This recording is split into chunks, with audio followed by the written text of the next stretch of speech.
7 people were killed during anti-government marches on Saturday while thousands rallied in support of the army-led authorities, underlining Egypt's volatile political fissures 3 years after the fall of autocrat President Hosni Mubarak.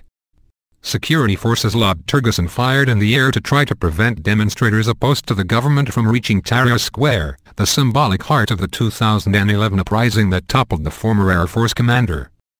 Instead of commemorating Mubarak's overthrow, a large number of Egyptians gathered in Tahrir to pledge their support for the army chief who ousted the country's first freely elected president last year.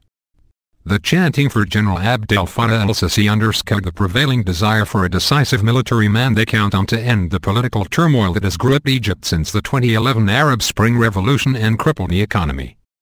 But an end to street violence seemed nowhere in sight, with the sound of tear gas canisters being fired echoing through downtown Cairo as police confronted anti-government protesters.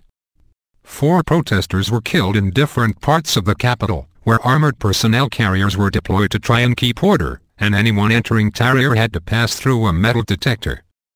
In the southern town of Minya, 2 people were killed in clashes between Morsi supporters and security forces, said Brigadier General Hisham Nasser, Director of Criminal Investigations in the Regional Police Department. A woman was killed in Egypt's second city of Alexandria during clashes between supporters of Morsi and security forces. Sisi toppled President Mohammed Morsi of the Muslim Brotherhood in July after mass protests against what critics called his mismanagement and increasingly arbitrary rule, triggering a confrontation with a veteran Islamist movement that has hit investment in tourism hard. The general, who served as head of military intelligence under Mubarak, is expected to announce his candidacy for the presidency soon and likely to win by a landslide in elections, expected within 6 months. Several leading politicians have indicated they would not run for president if Sisi does, highlighting his dominance in the barren political landscape that has emerged since Mubarak's fall. The most vocal critics of the new order, the Brotherhood, have been driven underground.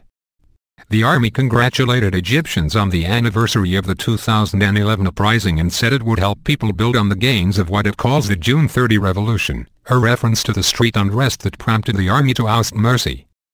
Tensions have been smoldering anew since a wave of deadly bombings killed 6 people in Cairo on Friday.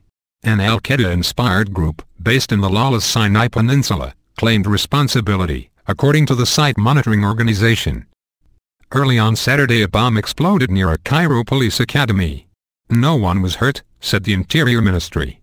In Tahrir, the mood on Saturday felt more like a campaign rally for Sisi than a commemoration of the 18-day revolt that Egyptians at the time hoped would bring democratic, civilian government to the Arab world's most populous country. Huge banners, posters and T-shirts displayed images of Sisi in his trademark dark sunglasses at Saturday's rally. Several hundred people chanted slogans in support of the general.